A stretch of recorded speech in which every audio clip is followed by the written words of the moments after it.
Sa kustodiya na rin ng mga otoridad ang Chinese national na si Yan Yishu alias Randy, co-accused ni Marine Lieutenant Ferdinand Marcelino sa kasong may kaugnayan sa illegal na droga.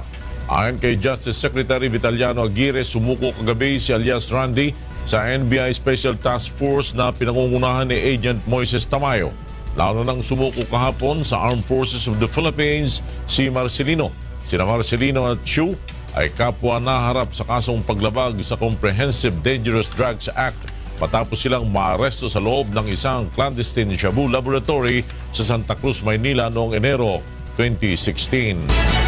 The anti-illegal drugs group has launched a manhunt operation against Lieutenant Colonel Ferdinand Marcelino and Chinese national Yan Yishu. Aiko Miguel will tell us why.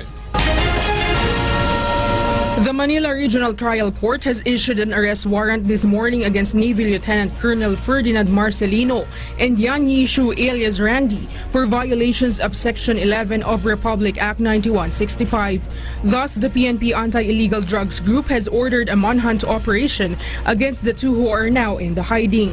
AIDG Deputy Director for Operations Police Senior Superintendent Benjamin Acorda says they have sent a coordination letter and a copy of the warrant of arrest to the Armed Forces of the Philippines or AFP to formally inform the military about the current situation Marcelino is facing. We have now the warrant of arrest, so it's our duty and obligation to follow that order, to implement that tall order of the court. And as of now, we are making coordinations with the Philippine Navy, and hopefully yung arms of the law is kumbaga may implement kaagad. The AIDG says they have not received any surrender fillers from Marcelino or any statement signifying his intention to surrender. The AIDG, however, considers the warrant of arrest against Marcelino a welcome development. This goes to show that yung effort ng ating operatives ay it doesn't go to the waste, no? At least nagiging kahit nung una is nagkaroon ng setback na seemingly pinakawalan si Marcelino, and then eventually through our efforts ng illegal natin in coordination with PDEA, nagpurso naman yung kaso. The capture of Marcelino and Yan Yishu on January 21, 2016 is one of the major accomplishments of the AIDG. After confiscating from the two more than 76 kilograms of shabu, worth over 383 million pesos at the Celadon residences in Santa Cruz, Manila, that was turned into a clandestine shabu laboratory. Aiko Miguel, UNTV News and Rescue, Philippines. Itinanggi ng dating hepe ng Special Enforcement Service ng PDEA o ng Philippine Drug Enforcement Agency na si Lieutenant Colonel Ferdinand Marcelino na iniipit siya ng gobyerno para tumestigo laban kay Senator De Lima.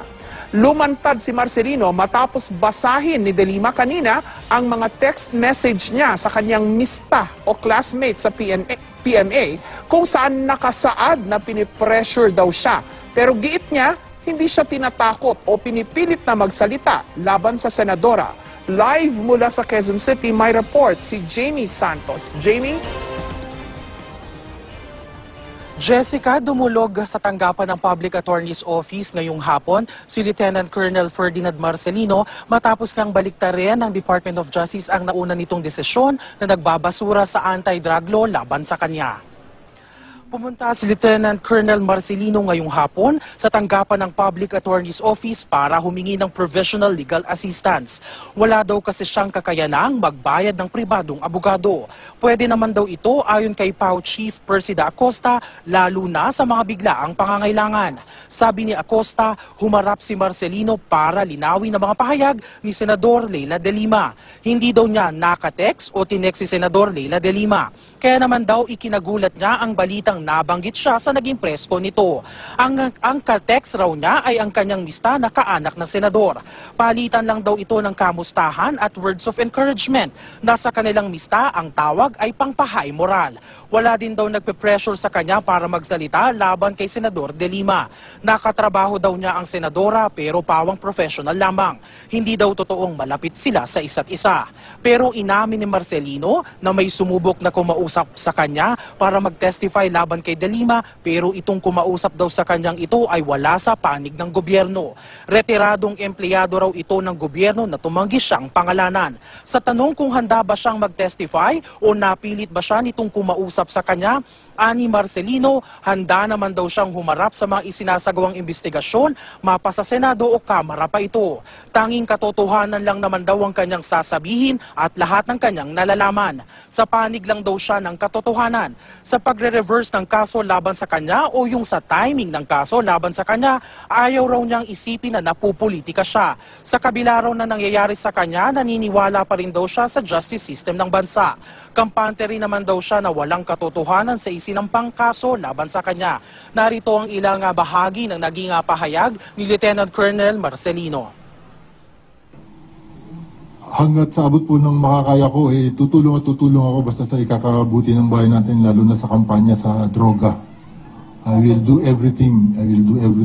As long as na bibigyan ako ng pagkakataon ng Diyos, ng gobyerno, ng lakas ko, at ng aking kakayahan. I-dedicate ko po yung ano ko dyan, gaya ng ginagawa ko din even before. Jessica, ang immediate remedy daw ng Public Attorney's Office ay bukas daw ay pupunta sila sa korte. Jessica. Okay, magbigay lang tayo ng konting background tungkol dito kay Lieutenant Colonel Marcelino. Ito po yung opisyal ng PIDEA na nung nakaraang administrasyon nakita dun sa isang Shabu Laboratory, kung hindi ako nagkakamali, Jamie, no? Tapos hinuli siya nung mga nag-operate, tapos sabi niya, hindi siya dapat hulihin dahil kaya lang naman siya nandun kasi tinitiktikan din daw niya yung Shabu Laboratory na yon. As a result of that po, siya ay kinasuhan, no?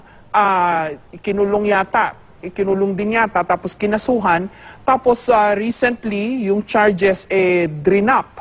Tapos, kinote ngayon na umaga ni Senator De Lima yung isang news item na lumabas na ibinalik yata yung charges. No? Drinap nung una tapos ibinalik yung charges ulit laban kay Lieutenant Colonel Marcelino. Ano ang sagot niya doon, Jamie? Bakit nagkaganon yung anong binanggit niya? Bakit nagkaganon yung kaso? Kinasuhan siya, drinap, and then kinasuhan siya ulit.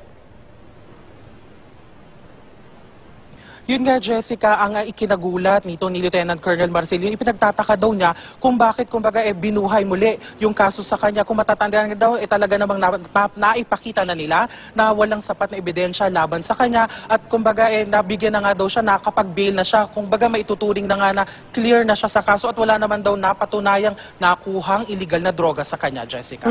Pero hindi niya dinideny yung mga text message na binasa ni Senator De Lima. Dinideny niya na yung kaso niya is being used against Senator De Lima. Pero dinideny rin ba niya yung mga text na pinadala niya sa isa niyang mista o classmate at na-forward din kay Senator De Lima ngayon na binasa niya kaninang umaga? Jessica, ang binanggit kanina ni Lieutenant Colonel Marcelino, no, totoo daw na nagka-text sila nung kanyang mista. Nagsimula pa raw yung palitan nila ng text, mga buwan pa ng July nung siya ay nakakulong. Kumbaga doon nagpapalitan sila ng mensahe, ng mga words of encouragement dahil nga katulad daw niya, may pinagdadaanan daw ito. Kaya naman daw, kumbaga pampahay moral yung kanilang mga mensahe. Kaya naman daw, nagulat siya nung malaman niya sa isang press con na nabanggit o na-forward na kay Senador De Lima yung kanyang mga text messages. Wala naman daw siyang anumang text message dito sa kanyang mista na para kay Senador De Lima. Kaya naman daw, ang huling text daw nila nitong kanyang mista ay kanina ng umaga matapos ang press con. Tinanong ko siya kung tinanong ba niya yung kanyang mista kung bakit i-forward ito o paano napunta kay Senador De Lima yung kanyang message. Ang sagot lang daw nung kanyang mista ay na-forward ko. Yung tinanong ko kung anong naging dahilan nung kanyang mista, kung bakit forward yung kanyang messages, kung ang palitan naman nila yung kanyang messages ay para sa kanilang isa't isa. Hindi raw naging malinaw yung sagot ng kanyang mista dahil ang sagot daw nito ay nasa ibang bansa siya, Jessica. Okay, maraming salamat sa iyo, Jamie Santos.